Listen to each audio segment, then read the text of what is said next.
ما شافش بابا فين؟ هو ده السؤال اللي بيجي في ذهننا بعد ما سمعنا مرتين عن ابونا اللي بيحبنا، ربنا اللي بيهتم بينا، ابانا اللي بيهتم بينا بكل الحنان والحب. السؤال التالي، ابونا ده فين؟ ويجيب الكتاب المقدس ويقول ابانا ده في السماء، ابانا الذي في السماوات. ياه، طب ابويا ده اتعلقت بيه من كتر ما سمعت عن محبته وحنانه واهتمامه ومشاعره القويه ناحيتي. للاسف طلع بعيد قوي في السماء. لا ما تزعلش، ما هو في السماء وعلى الارض برضه، لانه موجود في كل مكان ومالئ كل مكان، لا يخلو منه مكان. امال ليه بتقولوا في السماء؟ لان السماء هي المكان السامي عن الارض، لان ابونا ده كبير قوي، عظيم قوي، اعلى من اي اب في الدنيا. لنا الفخر ان ابونا مش اب عادي، الابهات اللي قاعدين على الارض كتير، بس احنا ابونا في السماء موجود في كل مكان وقريب منا جدا، اقرب ما يكون من اي انسان، لانه ليس فقط حولنا ولكن معنا وفي داخلنا ايضا. مفيش حد جوايا يعني، اي انسان في الدنيا بحبه ممكن يكون قدامي جنبي، لكن ابويا ده جوايا، فده قريب جدا مني، ولكن في نفس الوقت هو في السماوات، هو اعلى من اي اب تاني في الدنيا، هو سامي جدا في عظمته وقوته، هو ملك الملوك ورب الارباب. وحيث ان ابويا السماوي ده عظيم جدا وقوي جدا، فانا بشعر انه حلو قوي وكبير جدا. طيب نفسي اشوفه، طيب اشوفه ازاي؟ عايز اقرب منه، ممكن احس بيه؟ ممكن احس بيه، رغم ان هو كبير جدا. هو كبير في سموه وعظمته، ولكنه قريب جدا مني، ممكن احسه واكلمه واسمعه اكتر من اي انسان تاني في الدنيا. امتى؟ لو كنت عايزه، لو انت عايزه تسمعيه هتسمعيه، وهيكلم بوضوح تام اكتر من اي شخص تاني. ليه؟ لانه قريب جدا اكتر من اي شخص تاني. فسمو الله وعظمته وقدرته العاليه جدا ديا لا تمنع انه قريب جدا، اقرب ما يكون الي.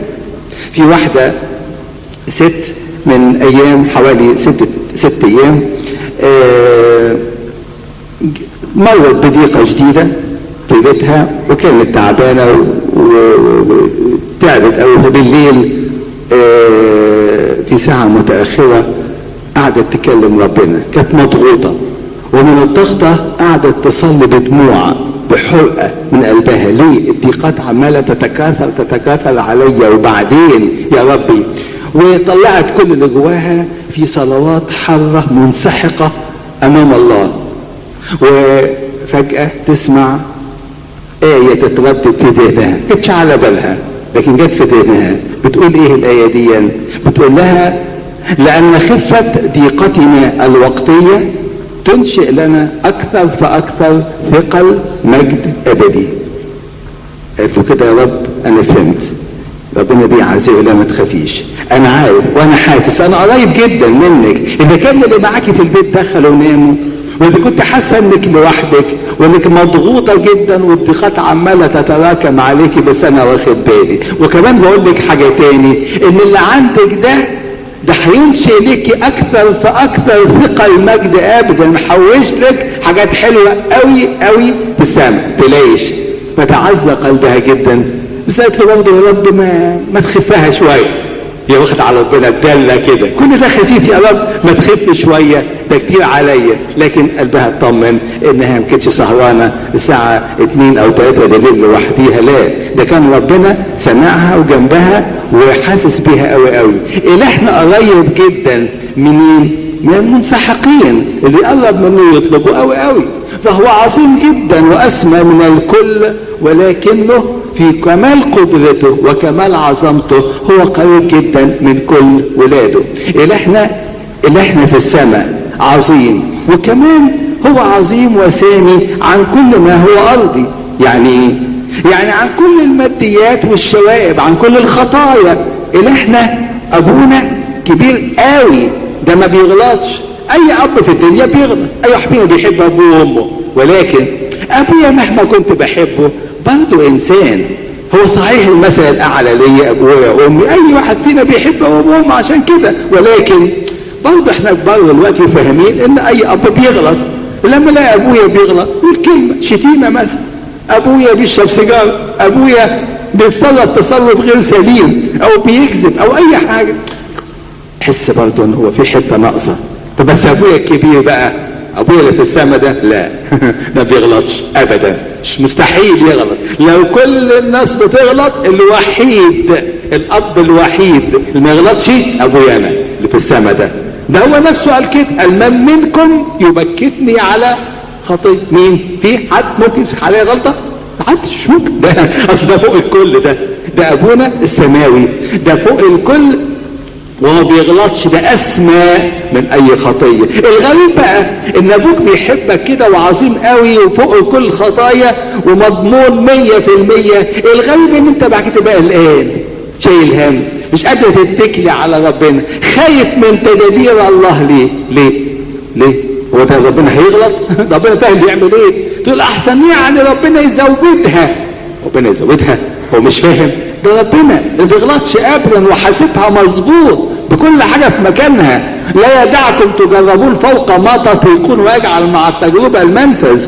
ده كل الاشياء تعمل معا للخير للذين يحبون الله. ابونا ما بيغلطش، ابونا صح 100%. ده غير كل الابهات اللي في الدنيا، وبالتالي انا استريح. ابويا ده اللي في السماء ده اب عظيم، اعظم اب في الدنيا، واب ما بيغلطش اصلا، نقي تماما، هو كمال الطهارة والنقاوة والقداسة والبر. ثم مش بس كده، لا، ده ابويا اللي في السماء ده اب كل حب، كل حنان، كل عطاء، كل خير. الناس ما تعرفش الخير، واذا اعطت خير تدي جزئيا. ليه؟ ده من بشر ناقصين، ما يقدرش يدوا اكتر الا بمقدار مستنين المقابل. لكن انا ابويا بقى كامل، الوحيد اللي في الدنيا دي كامل في نفسه، مش محتاج لحد. كل الناس ناقصين ومحتاجين للاخر، اما الوحيد اللي كامل ابويا اللي في السماء ده. وبالتالي ده مستمر في عطائه وخيريته، مش محتاج اصلا لحد، عمال يدي الكل لانه كامل في نفسه وعطائه لا ينتهي. طبيعته هي المحبة، طبيعته هي الخير. زي الشمس بتعمل ايه؟ تشرق عليه، لا تنور. اقول لك شمس يعني تنور، في حاجة اسمها الشمس تضلم؟ ما ينفعش. طبيعة الشمس يعني كلها في مخنا شمس يعني تنور عليه. عشان كده الشمس بتنور للكل، الحلو والوحش. نصلي حتى في صلاة بكر ونقول ايه؟ المشرق شمسه على ايه؟ الابرار وايه؟ والاشرار، على الكل، حلو ووحش. طبيعته كده، طبيعته يدي حب، يعطي نور، يعطي خير لكل حد. كل واحد بياخد من ربنا. الله، طب ما يبقى بكده ده ربنا ده حلو قوي. ده بحب. حتى لما حد مرة يعبر عن نفسه قال لي الله محبة، الكتاب المقدس قال كده، الله محبة. يعني طبيعته لو تقولوا في كلمة واحدة ربنا بتاعنا ده ايه، ابونا ده ايه؟ المحبة. هو كل الخيرية والحب والعطاء للكل. طبيعة ربنا حلوة قوي.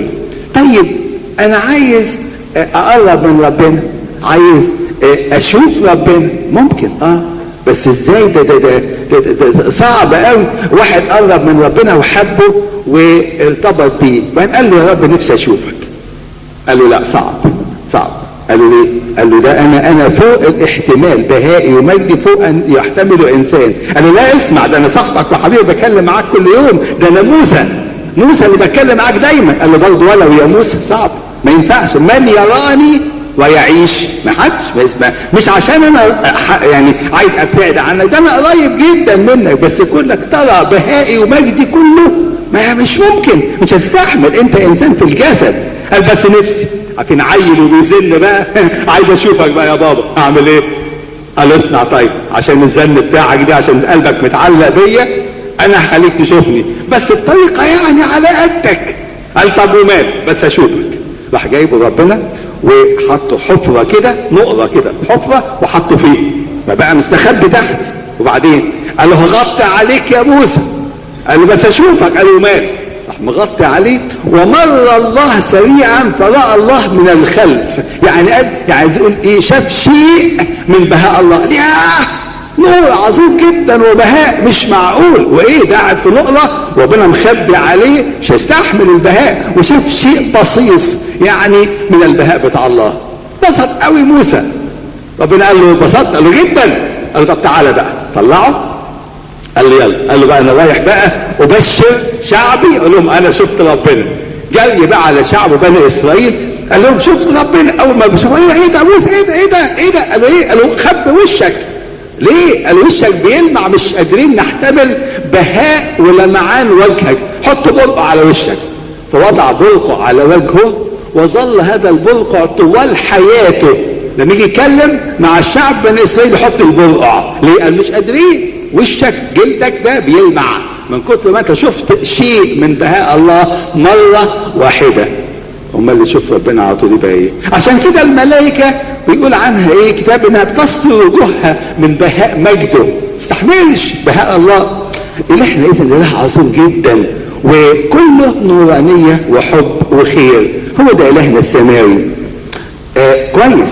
طيب الهنا ده الحلو قوي ده اللي كله نورانية وكله خير، النقي الطاهر في كل شيء، القادر على كل شيء.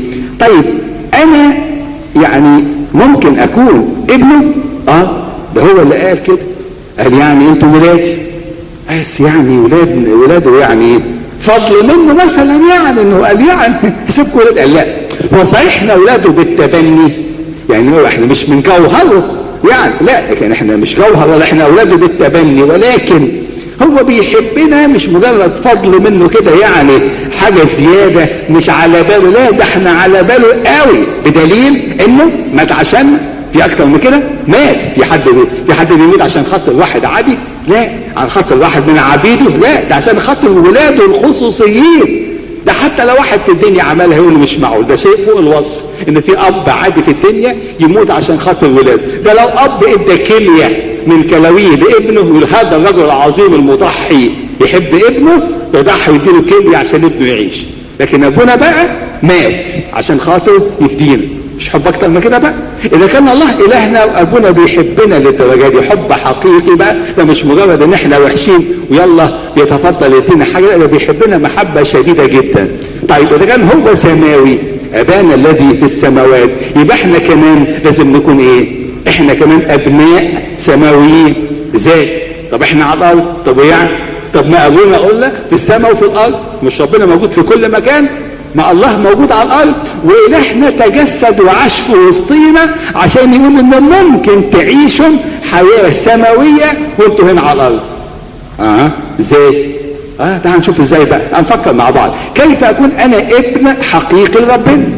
ابويا السماوي. انتوا عارفين انه المسيحيين كان دايما يسموهم ناس سماويين لغايه القرن بتاعنا. يعني انا وانا صغير كنت اسمع التعبير ده، فلان ده فلان سماوي. فاكر انا كنت حاضر في الجنازه بتاعت جوز عمتي، فوقف ابونا يوعظ وقال الراجل ده كان راجل خنفاوي. خنفاوي يعني ايه؟ يعني سماوي. جبنيته خنفاوي، ابانا الذي في السماوات باللغه القبطيه. يعني كان تعبير معروف عن اولاد ربنا المسيحيين انهم ناس سماويين. اذا ده التعبير الدارج عبر القرون اللي فاتت دي كلها، انه ولاد ربنا ولاد سماويين. يعني ايه سماويين؟ كيف اكون انا سماوي انت وانت سماويين عشان نكون ابناء بالتالي لابونا السماوي؟ اول حاجه احنا قلنا ايه على ربنا؟ احنا مش هنكتب كلام تاني بقى. ربنا الهنا ده صفاته ايه؟ احنا قلنا الهنا ده محب للخير ودايما يعطي في كل مكان. احنا اولاده نبقى ايه؟ زي طبيعتنا، زي بندي حب وخير في كل مكان لاي حد. طب ميالين للعطاء، يقول لك فلان ده راجل خدوم، فلان ديا تساعد اي حد حتى ما تعرفوش تساعد. طبيعه الانسان كده، مليان حب زي ما ربنا مليان حب لكل احد. وفي انسان تلاقيه اناني قافل على نفسه. ليه؟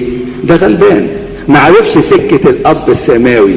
ابونا السماوي كامل فعمال يعطي، احنا ناقصين لكننا نكمل في ربنا يسوع المسيح، نشبع بيه فلا نحتاج لشيء، يبقى عندنا ما يكفينا ويفيض، يبقى خير ربنا علينا كتير، حب ربنا، رحمة الله لينا كتير، فنعطي آخر. تبقى طبيعتنا كده. المسيح يكتب عنه ايه؟ كان يجول في كل مكان يصنع خيرا، كان دايما ماشي يعمل خير، شغلته كده، طبيعته كده انه يدي خير في كل حتة. نجد ولاد الله طبيعتهم خير في كل مكان، اي مكان يروحوا فيه. يعني فإذا دخل في حتة يفكر ايه اللي ممكن يعمله، اللي ممكن يعطيه للآخرين. يعني مثلا انت بتيجي تحضر الاجتماع هنا، ايه اللي ممكن تعمله في الاجتماع ده؟ حد فينا فكر؟ مش انت تكون تبقى يعني نعملك مسؤول او تعملك مسؤولة عن الاجتماع في شيء ما، لا، في واحد طبيعته عايز يشوف اي حاجة يعملها. يعني مثلا واحد يجي الاجتماع هنا بدري شويه يقول ايوه انا هجيب معايا حته فوطه قماشه وامسح كده بيها الدكك عشان اخواتي لما يجي يلاقوا المكان نظيف وكويس. حد فكر في كده؟ طبعا الكيسه نظيفه، لكن برضه لو كان ينظفها اكتر تبقى حاجه لطيفه وحلوه. مين فكر في كده؟ ممكن 1 و2 و10 يجي يعملوا الحكايه دي. مين فينا هو جاي يقول اصحابي شلتي يا ترى النهارده كلهم جايين ولا في حد غايب؟ ما نسال عليه اجيبه معايا لاجل لوحدي يعني. مين فينا وهو ماشي النهارده ومروح بيته بيفكر مين من شلتنا حبايبنا اللي اعرفهم في الاجتماع هنا ما جاش، اتصل بيه واقول له ازيك ما جيتش ليه يا اخي؟ لا المره الجايه هنعدي عليك لازم نروح مع بعض. مين فينا بيفكر يعمل خير؟ يبقى قاعد وقلبه مش معاه، قلبه للغير، بيفكر يدي ايه للناس اللي حواليه. تدخلي بيتك تفكري ايه اللي ممكن تقدميه من مساعده. انت نازل تقول له مش عايزين حاجه، اشتري لكم حاجه وانا جاي. في واحد طبيعته كده عايز يقدم حب، بص اصحابه يبص مالهم، حد ساكت ماله متضايق، مالك يا فلان؟ لا الناس مش تاخد فلان كده انجازيه وتمشى مع بعض، قول له مالك؟ تبين عليك متضايق شويه، خليه يفضفض يتكلم معاك. مين فيفكر يقدم حب لكل احد؟ اي حد دور على اي حد يديله خير. ليه؟ لانه قلبي مليان خير فعايز ادي خير لكل الناس. داود النبي مثال عجيب للحب، فعلا فعلا زي ما ربنا قال عن نفسه عن داود، يعني قال ايه؟ فتشت داود عبدي فوجدت قلبه حسب ايه؟ قلبي. قلبه زي قلب ربنا بالظبط، مليان حب وخير. داود النبي اتمرمط مرمطه مفيش بعد كده. يعني شاول ده عذبه عذاب يعني صعب خالص، شاول الملك، وطارده وحاول يموته واتبهدل كتير. اخيرا مات شاول.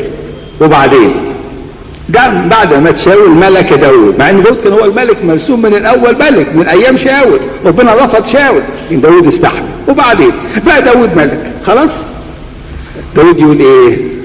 مفيش حد يعني من عيلة شاول نكرمه. شاول اللي بهدلك. لا معلش بس يعني برضه اسمه ملك وعيلته برضه عيلة الملك، كنتش حد ناسيينه. يعني ماتش في الحرب، يونسان مات في الحرب، في ناس تعبت يعني، وإشبوشس ابنه برضه مات، العبيد قتلوه، لكن ما فيش حد فاضل من عياله عيال وحد كده من العيلة. قالوا اسمع في واحد اسمه مفيبوشس، ده ابن ليونسان، ده أعرج، كان وقع ساعة ما سمعنا بموت شاول ويونسان، فالدادة بتاعته شايلاه وقع منها رجليه اتعرجت، أعرج لغاية دلوقتي عايش موجود يعني. قال طب فين هو ده؟ هدوه. جه مفيبوشس قال له تعال انت فين يا اخي؟ ده انت تعيش معايا اكرمك، ده انت ابن الملك حفيد الملك يعني. قال تعيش معايا وتأكل على مائدتي دائما واديك كل الخيرات، كل الارض بتاع اللي كانت لاسم شاول خدها يا صيبة اللي بيشتغل عند مفيبوشس. قال له اسرع على الارض دي وادخل لسيدك عشان يعيش يعني عصيب. ايه ده؟ ايه الحب ده يا داود؟ قال بحب كل الناس حتى اعدائي، حتى الراجل اللي بهدلني بهدلت الدنيا كلها انا برضه اكرم عياله واحفاده عشان طبيعته بحب. مين عنده الحب ده؟ يدور على اي حد. مين ممكن يعمل له خير؟ يدور في كل مكان يصنع خيرا لعله يعطي الكل ويشبع الكل. هو ده الانسان المحب للخير، طبيعته عايز يشبع كل الناس، يريح كل الناس، عايز الكل يقبل لربنا ويفرح بربنا. ولو معاه حاجة قبل ما ياكل لقمة يشوف مين اللي جنبه ياكل، لو معاه خير يدور مين يشاركه في الخير. لازم عايز يدي في كل حتة. كلكم تسمعوا يمكن عن المعلم ابراهيم الجوهري اللي كان رئيس الوزراء في يوم من الايام من حوالي 200 سنة. الراجل ده في ايام علي بيك ومراد بيك، الراجل ده كان راجل يعني اكبر ناس في البلد. يعني في يوم العيد كان راجع من الكنيسة وبعدين رجع البيت بتاعه فلقى البيت مظلم. طبعا المفروض ليلة العيد يكونوا موضبين يعني اكل وهيصة كده وبتاع، لقى البيت هادي. هو اتأخر شوية على ما سلم في الكنيسة ورجع لقى البيت مظلم. فيقول لمراته ايه مالك؟ يعني مش يوم عيد يعني ضلمه كده ليه وقاعده؟ قالت له افرح ايه بس؟ ايه يا ستي؟ قالت له مش جارنا الراجل اللي جنبيه ده هو قبضوا عليه ورموه في السجن، مسكوا عليه غلطه وبتاع ورموه في السجن، ومراته قاعده تعيط وانا زي افرح انا وجارتي تعبانه كده.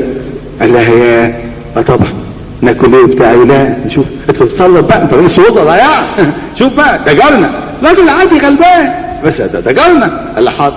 وقعد طول الليل يجي بقى فيه وفيه اتصالات وكلام بتاع لغايه ما اظهر براءه هذا الراجل وطلعه على الصبح من السجن. تاني يوم الصبحيه بيروحوا يسلموا على البطرك، طبيعي الناس الكبار الاراخنه يعني الرؤساء بتوع القضاة يعني يسلموا على البطرك. فالصبحيه راح متاخر شويه ويسلم على ما خلص القصه دي سلم على سيدنا فين يا ابراهيم بيه؟ معلم ابراهيم يعني سموه معلم ساعتها. قال له معلش انا اسف بس اتاخرت عليك، اصل يعني كان في مشكله. ايه؟ قال له في واحد جارنا حصل وبتاع، وعلى ما جيت وخلصت ففي واحد تاني ألخن من الناس الكبار بتوع الاباط برضه واقف. قال له انا زعلان منك. قال له ليه؟ قال له زي ما تقوليش اشمعنى يعني تروح انت تاخد البركه كلها وانا لا؟ قال له ما انا ما لحقتش يعني عشان كان العمليه بسرعه ويا دوب. قال لا برضه كنت تتصل بيا. وقعدوا يتخانقوا تاني البطرك. قال بس ما تزعلوش. ابراهيم معلم ابراهيم طلعه من السجن وانت تشغله. ايه ده؟ الناس دي الدرجه دي كبار البلد خلي بالك يعني بيتخانقوا كل واحد فيهم زي يعمل خير. ادي الناس اللي بتحب ربنا فعلا. محدش يفكر في نفسه يوصل ازاي، لا بيفكر ان هو يدي ايه للي حواليه. لما تبقى انت قادر ومعاك او معاكي حاجه نفكر ندي ايه الناس اللي حوالينا. مين فينا بيساعد لوجه الله يدي حب الاخرين؟ ده يمكن مذكره اديها للي جنبي اقول لا احسن بعدين ينجح يبقى احسن مني يعني، احسن بعدين ياخد المذكرات وما يتاخرها عنده يومين. ما ندي حب. ليه ما يديش حب؟ احسن بقى يبقوا زيي، هيبقوا زيي واحسن مني كمان. ليه ما اديش حب لكل احد؟ لو خرجت من انانيتي هقدر اعطي حب لكل انسان. هو ده الابن بتاع ربنا، ابن السماء، الابن السماوي انسان زي ربنا بيحب الخير ويحب العطاء والرحمة لكل احد. ثم هو ايضا انسان نقي زي بقى. طب ربنا قلنا ده في السماء ونقي خلاص ده طاهر وما بيغلطش، بس احنا بشر بنغلط. بس احنا عندنا علاج. ايه هو؟ نتوب. كلنا زي اللي في العالم بنغلط واوحش من اللي في العالم كمان، بس عندنا تميز في شيء ايه؟ احنا ممكن نتوب وبالتوبة تمسح كل خطايانا ونرجع نضاف تماما، مش اي حاجة علينا، اي غلط يتشال من علينا. طب ما دام عندنا السلاح العظيم ده سلاح التوبة، طب احنا متوانيين عنه ليه؟ اي خطية اي حاجة حتى كنت عامل اسوأ شيء ممكن يمسح بالتوبة. ده بيقول القديس يوحنا سابا الشيخ الروحاني ان التوبة تحول الزناه الى قديسين، هي البطن التي تلد اولاد الله. طب ما دام كده طب ليه احنا ما نعيش حياة التوبة؟ وما تقوليش بقى اصل خطاياك ثقيلة ولا انت متكررة في خطاياك او خطيتي اكبر واصعب لو عرفتها هتقول عليا. لا لا لا، ربنا بيقبل اي حاجة ايا كانت الخطية بتاعتك او انت المكان اللي انت بتسقط فيه سيء جدا. الله برضو عايزك وبيطلبك وهو جابك النهاردة عشان كده. تجيت النهاردة ليه يعني؟ عشان تسمع كلمتين دول. شوف يقول لك بحبك رغم اللي انت بتعمله، بس ايه هتقوم بقى ولا لا؟ انا بقدم لك التوبة، انا بحبك وانت زي ما انت وانت بخطيتك بحبك برضه وبناديك. الناس اللي قاعده مش عارفه انت بتعمل ايه، بس ربنا يقول لك انا عارف وبحبك برضه وجبتك النهارده عشان اقول لك بحبك، قوم بقى تعالى توب وانا هقبلك ايا كان الغلط بتاعك. احكي لكم حكايه توريكم ربنا ازاي بيحب ولاده ايا كانت ظروفهم، ايا كانت سقطتهم. في بنت من بنات الله سقطت في الخطيه وتكرر سقوطها، كانت بتتوب وترجع تسقط، تتوب وترجع تسقط. بعد الاخر يدب اليأس فيها ونسأل ما فيش فايدة ولا ايه، كل ما توب ارجع تاني، كل ما توب ارجع غلط تاني، يسأل ان ما فيش فايدة فيا، بقت تعبانة، لكن بتحاول تمشي خطوة وتقع خطوتين ثلاثة. وبعدين في يوم من الايام في احد الاماكن الشريرة، في شقة وحشة يعني، واحد مع مجموعة وهي هناك تفاجأ بان في بنت داخلة في المكان، داخله لاول مره بالمكان ده، وهي تعرف البنت دي، فقلبها اتحرك، قالت ايه ده؟ ازاي؟ البنت دي هتقع زي ما انا وقعت، وهيتكرر سقوطها، واستنى هيحرفها باليأس، وتحرك قلبها بمحبه وغيره شديده نحو اختها. جريت عليها قالت لها ايه اللي جابك هنا؟ احنا اولاد المسيح، انا وحشه، انا زعلت ربنا وحشه، لكن انت اوعى تزعليه، ما تغلطيش. وتكلمها كأنها خادمة يعني ممتلئة من الروح القدس. فعلا كان الروح القدس يتكلم على فمها بكل قوة. قالت لها لا ما تغلطيش، اطلعي من المكان ده، ما تقعديش هنا، ما تجيش هنا تاني ارجوكي، كفاية اللي انا فيه، انا مش عايزة ابقى في اللي انا فيه، بس انا وحشة، لكن انت تطلعي من هنا. واستجابت البنت وشكرتها جدا. وبعدين ربنا ينظر الى هذا القلب اللي سقط في الخطية وتكرر سقوطه، ولكن لسه بينبض، لسه في عمل للروح القدس. البنت دي اللي سقطت كتير بدأ ربنا يحرك قلبها اكتر واكتر، وكما انقذت اختها وبعدت عن الشر، هي كمان ربنا قواها، بدأ يشتغل بالرجاء فيها وبقوة لغاية ما انفصلت عن كل الشر وقطعت كل شر وكل شبه شر، قطعت كل العلاقات السيئة وعادت لتحيا مع المسيح. قصة السامرية هي بتتكرر كل يوم في القرن العشرين، في كل خطوة. السامرية الزانية المشهورة بالزنا تبقى هي المبشرة للسامرة كلها، تقول تعالوا انظروا إنسانا قال لي كل ما فعلت، لعله هو المسيح المنتظر. فتأتي السامرة وترى المسيح وتؤمن به. قصة السامرية موجودة النهاردة كتير، وقد يعمل الله بك أو بك مثل السامرية عشان أأتي بآخرين وأنا نفسي أرجع لربنا. الله بيحبنا وعايزنا. هل ممكن نكون ولاد ربنا؟ احنا ولاد السماء رغم الخطية دي. أيوة البنت دي بنت السماء. ازاي؟ وسط في مكان الخطية. أيوة في مكان الخطية كان الروح القدس يعمل فيها لتعلن أنها بنت السماء وتأتي بآخرين للمسيح، وهي نفسها تنقذ من كل الشر لأنها قبلت صوت ربنا جواها. الله عايز يشتغل معاك ومعاكي، مع كل واحد فينا أيا كانت خطيتنا، بس احنا نقوم ونرجع له ونتوب، وبالتوبة نعمل كل حاجة. الشيطان عمال ييأسنا، لا، غصب عنك احنا موجودين. احنا موجودين النهارده في الكنيسه غصب عنك يا شيطان. ربنا بيحبنا وعايزنا، وهنجاهد وهنتوب وهنرفض الخطيه ايا كانت الخطيه دي. لكن ربنا إلهنا ابونا السماوي اقوى منك وهيهزمك ويسحقك تحت اقدامنا. الانسان السماوي هو انسان بيحب كل حد، عمال يقدم حب لكل الناس، وانسان نقي نقوته عن طريق التوبه المستمره، يحاسب نفسه كل يوم ويجي يعترف عند ابونا ويتنقى مهما كانت خطاياه. ثم الابن بتاع السماء هو انسان يشعر ان الهه في السماء قوي وقادر، يبقى هو ايه؟ قوي هو كمان. ابن السماء قوي، احنا مش ضعفة، احنا جبابرة بربنا اللي جوانا، ما تخافش من حد يعني. ليه؟ ربنا معانا. مش ربنا معايا؟ طب حتى كانت ظروفك تبدو ضعيفة، علاقاتك قليلة، شكلك في وسط الناس اضعف، لا مش مهم ده كله، بس انا معايا قوة اكبر من كل هذا. معايا ايه؟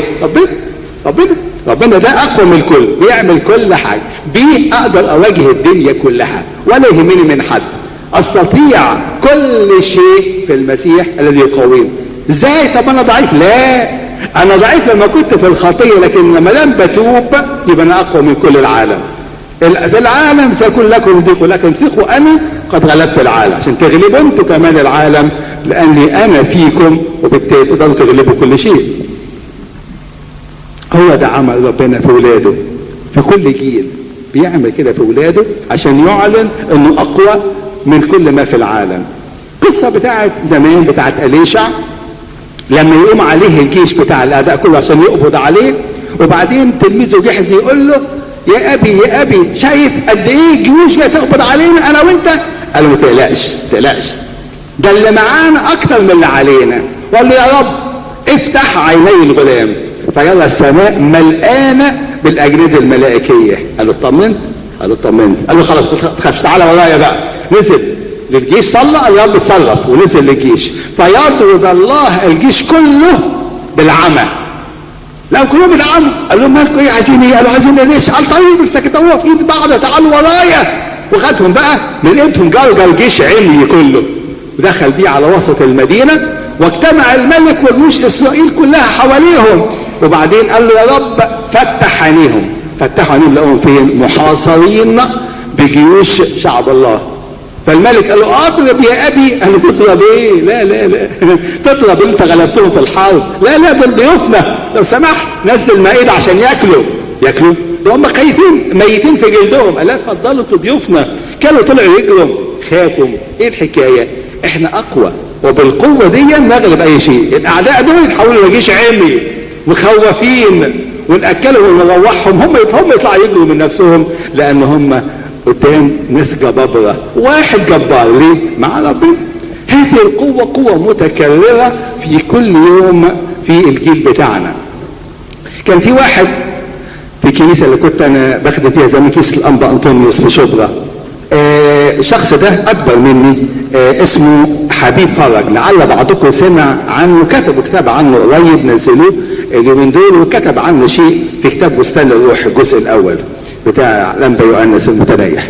حبيب فرج ده كان راجل عادي جدا، تعلم، خد الابتدائيه واشتغل في وزاره الاشغال، وكان شاب بعيد عن ربنا، يعني سوري بالبلدي صايع، بعيد عن الكنيسه، رافض يجي كنيسه خالص يعني. لكن ربنا قاعد يناديه لغايه ما في الاخر يعني ربنا جابه، يعني غلبوا فيه الخدام بتوع اجتماع الشبان في اسطنبول.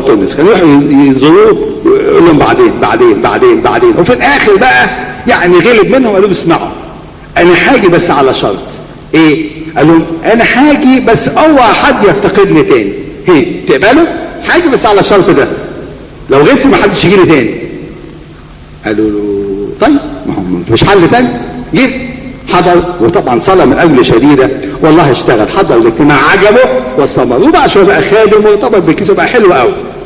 الشاب ده كان شاب صغير عنده حاجه و20 سنه، اشتغل في وزاره الاشغال، وهو اشتغل هناك كان يروح يحضر قداس يوم الاحد ويجي متاخر على الشغل. فالمدير بتاعه اسمه محمد امبابي قال له تاخر ليه؟ قال له قداس. ليه قداس؟ لو شوف لك قداس يوم الجمعه على حته. قال له ما اقدرش، يوم الاحد لازم. ما كانش في حاجه الساعه 10 بتاعت اليومين دول، دي ما كانتش لسه طلعت يعني، كان في الثلاثينات اللي بحكيها دي، القصه دي في الثلاثينات. فقال له ماليش دعوه، ليا شغلي، تيجي في الميعاد وخلاص، ما عندناش حد يتاخر.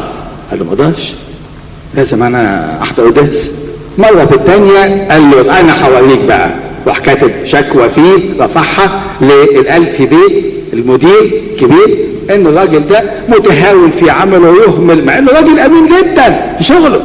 كتب شكوى فيه ولا يقوم باعماله، يتاخر عن مواعيده والى اخره، وينبغي نقله، صرفوا فيه باي شكل يعني. بعتوا الكلام ده للألف بيه. الألف بيه قرأ الشكوى، وبعدين قال كده ما عندناش حد يتهاون بقى، ايه يعني الدسات كلام فارغ بتاعهم ده، لا. وكتب بقى قال هكتب دلوقتي نقل ليه لتفتيش الري في الغربيه في طنطا يعني. طبعا نقله من مصر لطنطا، وهيسيب عيلته في مصر، هنا كان ساكن في شبرا يعني، هيروح ويعيش ازاي هناك. لكن النقل كان كده، لسه هيكتب النقل لقى وكيل الوزاره بيتصل بيه، يا ألفي. قال له ايه؟ قال له الجسر اتكسر في الباجور، لازم بسرعة انا وانت ننزل نشوف الحكاية دي ايه. قال له حاضر يا بيه. فساب الورقة ونزل على الباجور عشان يروحوا هناك بلد الباجور دي، عشان يروحوا هناك يشوفوا الجسر اتكسر هناك وبتاع، صلحوا الحكاية. راحوا هناك وباتوا الليلة دي هناك وهم بايتين. الألف وهو نايم جاله في الحلم ماري جرجس ظهر له. فالألفي قال له مين؟ سيدنا خضر. قال له ماري جرجس. ايه اللي بتعمله ده؟ انت مالك ومال ابني؟ قال له ابنك مين؟ قال له ابني اللي عايز تكمل له نقل ده. ازاي تعمل لي نقل حبيب فرج؟ تعمله نقل ازاي؟ مالكش دعوه بيه، تعرف لو مديت ايدك عليه هيتم لك عيالك، فاهم؟ قال له خلاص مش هعمل حاجه. تاني يوم الصبحيه خلص الشغل، كلم، قال له جاب الراجل ده الحبيب، قال له اسمع اللي انت عايزه اعمله، اتاخر اي حاجه.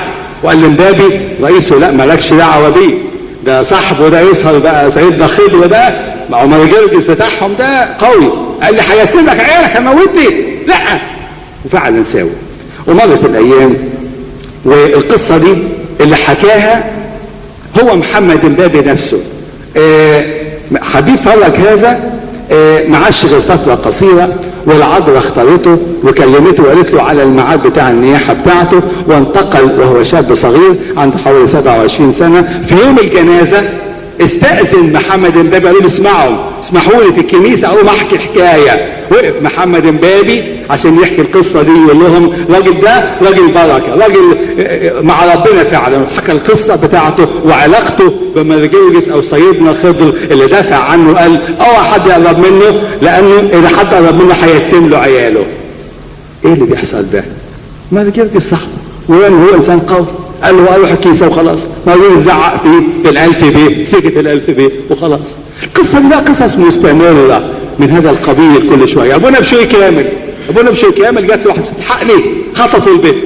ايه يا ستي؟ خطفوا البيت. الواد لف عليها امين شرطه ولف عليها وخدها وخطفها وراح بيها على الشقه بتاعته. خلاص اعمل ايه؟ لا ما تقلقش، العنوان فين؟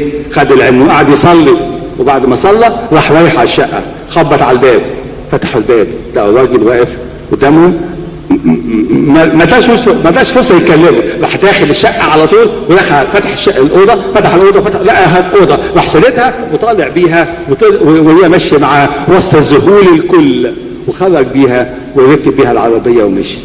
ايه ده؟ ايه القوه دي؟ ايوه انسان قوي مع ربنا ما بيخافش من حد، ان ربنا يعطي مهابه وخوف في قلوب الناس ويحترموه، ما يقدرش يعملوا فيه حاجه. مرة تاني خطفوا بيت من ايده، كان ماسكها في ايده خطفوها منه، حطوها في عربية بالقوة. هو طبعا راجل ضعيف جسمانيا ابونا بشوي كامل يعني، شدوها في العربية وطلع يجري، راح متشعلق في العربية، جريت العربية، جرجر ابونا بشوي في الشوارع، ناس صوتت، وقفت العربية فتحوها، خد البنت ومشي. ايه ده؟ دي ناس عايشه في وسطنا. كان القصه دي مش من مئات السنين، ابونا بشير كان بتاع اسكندريه كلكم سامعين عنه وعارفينه. يعني الناس عايشه بهذا الايمان وهذه القوه. الانسان اللي عايز يعيش مع ربنا بيعمل معجزات معاه. اذا كنت تؤمن ان الله معاك مفيش مشاكل بقى، الله هيحميك في كل خطوه. يكفي فقط ان تراجع نفسك، انت ابن السماء ولا لا؟ اذا كنت انسان مسيحي بالحقيقه فانت ابن السماء، ابن ربنا، يعني انسان محب للخير وعمل الرحمه، انسان طبيعتك نقي بالتوبه، ثم ايضا انسان قوي وجبار لا تخاف احد لان الله معك، تستطيع ان تحيا وتتمتع بحبه كل ايام حياتك. انا عايز تدريب صغير نعمله كل واحد فينا، ان كل يوم الصبحيه لما تصحى ذكر نفسك وانت بتقول ابانا الذي في السماوات، قول وانا ابن السماوات. اذا كان ابويا في السماوات يبقى انا ابن السماوات، ينبغي ان احيا للمسيح، احيا كابن سماوي بكل خطواتي في هذا اليوم. لإلهنا كل مجد وكرامه من الان والى الابد امين. صممت أذناي لم أسمع صوتك لي يناديني، صممت أذناي لم